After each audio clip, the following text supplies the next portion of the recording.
শনিবার ভারতীয় সীমান্তরক্ষী বাহিনীর ৬০তম বর্ষপূর্তি উপলক্ষে এক বিশেষ অনুষ্ঠানের আয়োজন করা হয় জলপাইগুড়িতে। দেশের অন্যান্য প্রান্তের সঙ্গে ভারত বাংলাদেশ সীমান্ত লাগোয়া জলপাইগুড়ি শহরে নিজেদের কর্তব্য এবং সীমান্ত সুরক্ষার কাজে ব্যবহৃত অত্যাধুনিক অস্ত্র প্রদর্শন করা হয় এদিন। এই বিশেষ অস্ত্র প্রদর্শনীতে বিভিন্ন স্কুলের ছাত্ররা অংশ নেয়।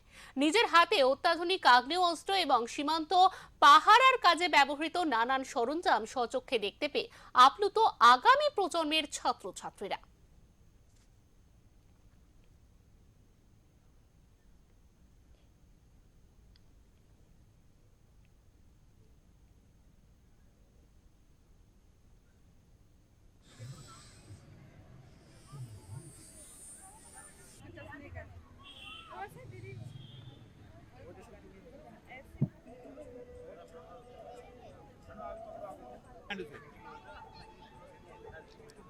সব জিনিসপত্র দেখার জন্য এখানে এক্সিবিশন হয়েছে।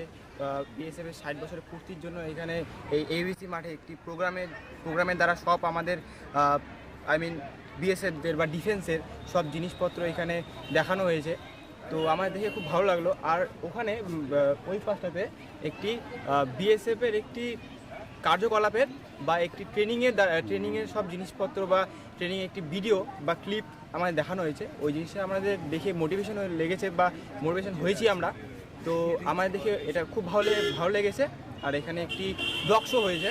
ওই ডগ শোতে কীভাবে আমাদের ডগদের ট্রেনিং করানো হয়েছিল বা ট্রেনিং করিয়ে এখানে প্রদর্শন করেছে, সব দেখে আমাদের ভালো লেগেছে। দেখে খুব ভালো লাগলো আর অনেক নতুনত্ব জিনিস শিখতে পারলাম। আর আমি সব বুঝলাম, অনেক বন্দুক দেখলাম।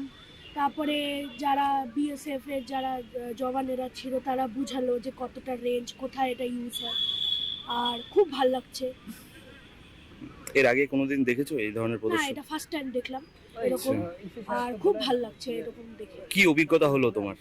অভিজ্ঞতা এটাই হলো যে আমার একটা জিনিস ভালো লাগলো যে এদের সাথে বড় হয়ে কাজ করার খুব ইচ্ছা। আর যেমন এরাও কাজ করছে, এরাও নিজেদের জন্য আমাদের দেশের জন্য লড়াই করছে, সেরকমই আমাদেরও একটা ইচ্ছা যে আমিও বড় হয়ে এদের সাথেই কাজ করি।